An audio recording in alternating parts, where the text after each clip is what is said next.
Os homens fazem a sua própria história, contudo, numa fase de livre e espontânea vontade, pois não são eles quem escolhem as circunstâncias sob as quais ela é feita, mas estas lhes foram transmitidas assim como se encontram. A tradição de todas as gerações passadas é como um pesadelo que oprime o cérebro dos vivos. E assim, Karl Marx inicia uma das suas mais primorosas obras, que é conhecida como O 18 de Brumário, de Luiz Bonaparte. Publicada em 1852, é uma das mais importantes obras das ciências sociais, da historiografia e de toda uma filosofia. Como você viu bem aí no card, no título, o nosso tema de hoje a gente vai trabalhar um pouco sobre o materialismo histórico dialético e dar uma pincelada sobre alguns pontos específicos da teoria valor-trabalho também do Karl Marx.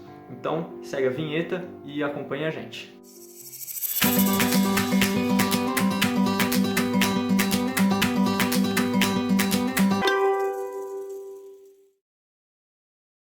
Uma forma interessante de começar essa discussão, começando, claro, aqui com o materialismo histórico dialético, é começar a ressaltar algumas das diferenças entre o idealismo, que é um movimento filosófico, uma forma de compreensão de mundo, e o materialismo, certo?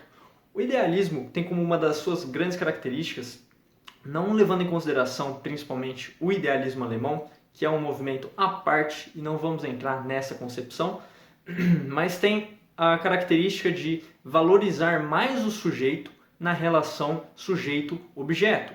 Isso significa dizer que, dentre esta relação que forma o conhecimento, ou seja, se conhece para conhecer sobre algo, ou seja, conhecimento é sempre sobre alguma coisa, sobre um objeto. A questão é, porém, se o conhecimento é construído pelo ser humano ou se ele está dado de alguma forma e a gente apenas capta ele, compreende ele, certo? Falando a grosso modo, tem muitas outras questões, né? Não é tão simples assim, mas como não é o nosso objetivo aqui do vídeo, o idealismo ele vai entender que a parte mais importante, vamos assim dizer, da relação sujeito-objeto é o sujeito e que a racionalidade vai fazer chegar-se ao conhecimento. Alguns dos pensadores que se encontram no idealismo alemão, no idealismo, que é também conhecido por vezes como movimento racionalista, é o René Descartes, certo? O principal nome. Por outro lado, o materialismo, e aqui vamos dar uma aprofundada maior, é a forma, primeiro de tudo, de que entende que o conhecimento sobre o objeto está no objeto e, entrando em relação com ele, você compreende o próprio objeto, certo? Então, a gente pode dizer, de certa forma, que os materialistas são os filósofos que eles vão compreender, vão analisar empiricamente o objeto e vão tentar fazer uma compreensão, fazer uma análise do movimento real da realidade. E aqui, já entrando no Karl Marx, a gente vê que a sua base teórica é justamente o materialismo histórico dialético. Não se preocupem que a gente vai entender melhor por que tem materialismo, por que tem histórico e por que tem dialético. Porque é esse nome grande, comprido e um pouco estranho, certo?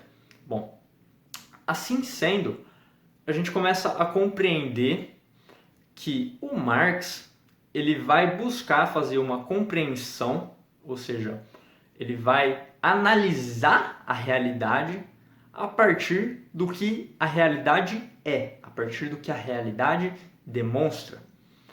Como o Karl Marx é um teórico social, ele vai logo, portanto, analisar a sociedade a partir do que ela está oferecendo, a partir do que está sendo mostrada como a sociedade. Qual que é a sociedade no qual o Marx está vivendo e na qual todos nós estamos vivendo? A sociedade é o capitalismo. O modo de produção capitalista, é um modo de produção que marca a sociedade desde um pouco antes da época de Marx até os dias de hoje.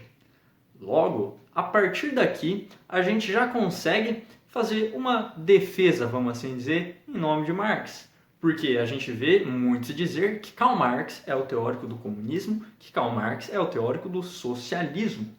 Bom, mas isso está completamente errado. Por quê? O primeiro que o Marx, ele muito pouco escreve sobre comunismo e sobre socialismo, certo? Segundo que, como a gente vê, o Marx é o teórico que vai analisar materialmente, ou seja, empiricamente, a sociedade. E como que ele vai analisar empiricamente a sociedade comunista, se a sociedade comunista não existe, se a sociedade socialista não existe, certo? Então esse é um primeiro ponto importantíssimo de ressaltar. Então a gente pode concluir, a gente consegue entender muito bem que o Marx, ele não é o teórico do comunismo, ele não é o teórico do socialismo. Ah, mas ele escreveu o Manifesto Alemão, o Manifesto Comunista, perdão. Estou confundindo aqui a ideologia alemã com o Manifesto Comunista, né? Ele escreveu o Manifesto Comunista, falando que o capitalismo está fadado ao fracasso e que o comunismo vai ser isso, vai ser aquilo. Cara, primeiro que a gente tem que entender que Karl Marx, além de cientista, também é um militante, é um cara ativo politicamente, certo? E o Manifesto Comunista ele escreveu em forma de panfleto para distribuir para os proletariados. Óbvio, não estou desvalorizando o Manifesto Comunista, longe disso. O que eu apenas estou dizendo é que você não pode resumir toda a obra do Karl Marx ao Manifesto Comunista. Qual que é o principal texto do Marx? É esse aqui, o Capital. Aqui eu só tenho um livro, que não é meu, é da biblioteca. O Capital, que são 3 livros muito extensos, que é justamente desenhando, analisando o modo de produção capitalista. O Marx, então, quando a gente fala teórico do comunismo, teórico do socialismo, parece que ele está analisando a sociedade comunista, analisando a sociedade socialista. E não tem como ele fazer isso. O socialismo, o comunismo não existem. O socialismo a gente pode chegar numa discussão sobre a sua existência, não é o ponto do vídeo, mas o comunismo de fato não existe. Nunca existiu uma sociedade comunista. Nunca se aboliu o Estado, pelo menos não como a gente conheça, certo? Ah, mas o Marx ele vai falar que o capitalismo está fadado ao fracasso, certo? Isso aqui é um ponto interessante que a gente vai discutir com maior ênfase, mas a gente não pode falar que o Marx é o teórico do comunismo, o teórico do socialismo, por conta disso. Marx é o teórico do capitalismo. Seu objeto de estudo é a sociedade capitalista. As conclusões que ele tira a partir do que ele analisa não fazem dele ser o teórico do comunismo, não fazem ele ser o teórico do socialismo. Ele é um estudioso do capitalismo e dos pensadores que escreveu uma das mais refinadas teorias de valor e uma das mais refinadas teorias econômicas. Ou você acha que essas quase 3.000 páginas de Capital é só falando, não, o capitalismo é chato, o capitalismo não é legal? Não, cara. Não. E a gente vai falar um pouco mais sobre o Capital num outro bloco aqui desse mesmo vídeo, ok? Certo. Bom, mas o que precisamente é o materialismo histórico dialético? Bom, o primeiro ponto que a gente destaca, e a gente já ressaltou ele, é de que o materialismo histórico dialético é um instrumento de análise que o Marx se apropria para estudar a sociedade vigente, a sociedade capitalista. Então o materialismo histórico dialético não tem nada de ideológico como alguns pensam. O materialismo histórico dialético é um instrumento de análise do movimento real da realidade. Guardem bem esta frase, ok? A gente pode dizer que o Hegel, óbvio, resumindo muita coisa, porque o nosso objetivo hoje não é Hegel, a gente pode dizer que para o Hegel os indivíduos são grandes responsáveis na construção da história. As ideias movimentam a história. E aí muitos vêm a dizer que Marx simplesmente gira Hegel, põe Hegel de ponta cabeça, dizendo que, para Marx, a história faz os indivíduos. essa afirmação está incorreta? Eu diria que ela está incompleta, certo? Porque, como a gente viu lá naquela frase logo do começo, que inicia o 18 de Brumário, de Luiz Bonaparte, o que o Marx está dizendo? Ele está dizendo assim, que os homens fazem a história, mas não a fazem como querem. Eles não a fazem, eles não constroem por si só e por livre e espontânea vontade as condições históricas existentes, as condições de classe, as condições materiais de subsistência. O que o Marx está dizendo, portanto? Aquela frase lá é o resumo do materialismo histórico-dialético. Se você tiver que definir o materialismo histórico-dialético, não há frase melhor, pelo menos eu desconheço frase que melhor defina do que o começo desse segundo parágrafo do 18 de Brumário de Luiz Bonaparte. Certo? Então, a gente entende que, a partir das condições históricas que são dadas, são impostas as condições históricas na qual as pessoas vivem, o homem constrói a história a partir das condições históricas. E como a gente já disse aqui, quais são as condições históricas? São as condições de classe, ou seja, se você nasceu numa sociedade de classes que tem uma luta entre burguesia e proletariado, eu estou tendo uma colinha aqui, as condições materiais de subsistência, as relações de trabalho, certo? A gente tem que ressaltar aqui a importância do trabalho para o Marx. Para ele, o trabalho é o que forma não só a sociedade, como também é o que forma os indivíduos. Primeiro que sem trabalho na relação homem-natureza, a gente não consegue sobreviver. A gente precisa transformar a natureza, assim, num trabalho produtivo para ter a nossa subsistência, para suprir as nossas carências de subsistência, alimentação, vestimentas, etc, etc e etc. Entende o que? O Marx está falando que sim, os homens fazem a sua própria história. Então a gente entende que há sim a produção da história por parte dos homens, mas eles não a fazem como querem. Então o que a gente entende? Que as condições históricas são dadas, certo? E a partir daí, a partir das condições históricas dadas e impostas, que o homem vai entender a história, vai se colocar nela e vai produzir ela posteriormente, certo?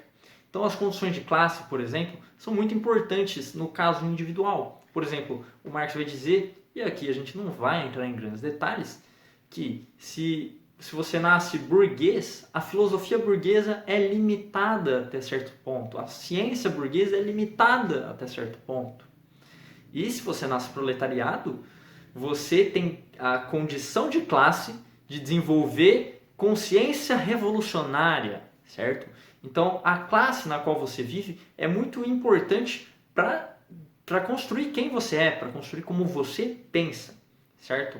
Se você vai manter o status quo, se você vai tentar revolucioná-lo, ou se você nasce numa classe supostamente revolucionária, mas sofre dos aparatos de ideologia e de alienação e não constrói consciência de classe propriamente dita, correto? Então Marx não simplesmente gira Hegel, inverte Hegel e coloca como a história produzindo os homens. Não, os homens, a partir do que lhe foi concedido, a partir das condições históricas, eles também virão a produzir a própria história com aquilo que o Marx chamou de praxis. Sobre praxis aqui, não vamos entrar nessa questão. Eu recomendo muito o vídeo que a Sabrina fez, chamado P de Praxis. Eu vou tentar deixar aqui na descrição. Se eu não conseguir deixar aqui no card, eu vou tentar. Não sei mexer muito nisso, mas eu vou tentar. Se não tiver aqui, vai estar aqui na descrição. Certo? Então, a história sim produz os indivíduos, mas não obstante, a partir do que a história fez dos indivíduos, os indivíduos construirão a história com o movimento da praxis, que não é nem teoria nem prática, é praxis. Então, óbvio, aqui o nosso intuito não é esgotar o tema materialismo histórico dialético. Não, muito pelo contrário, a gente quer apenas introduzir ele. E creio que, posteriormente, eu voltarei a tocar nesse assunto, que é um assunto primordial na filosofia, um dos métodos de análise da realidade mais refinados que existem, certo? Então, a gente pode dizer que o materialismo histórico é uma ferramenta de análise. Eu tô colando aqui porque eu escrevi isso aqui e não dá para decorar, uma frase muito grande. O materialismo histórico é uma ferramenta de análise da realidade que concilia dialeticamente a construção histórica pelos indivíduos e a produção dos indivíduos pela história. Então, resumidamente, é isso aqui, o materialismo histórico. E a gente pode pegar um exemplo aqui do Capital, que o Marx ele vai aplicar, vai demonstrar as limitações do momento histórico que você vive para a construção de uma teoria, certo? E aqui a gente traz o exemplo que ele fala sobre o Aristóteles. Aqui no capítulo 1 da Mercadoria, ele vai estar falando que o Aristóteles ele chega a descobrir, chega a relatar que para poder trocar Y com X, há de ter algo em equidade, há de ter alguma coisa em comum entre ambas essas coisas. Aristóteles, porém, foi o primeiro a relatar isso, mas ele não fala o que é que essas duas mercadorias, que esses dois produtos têm em comum para poderem ser trocadas.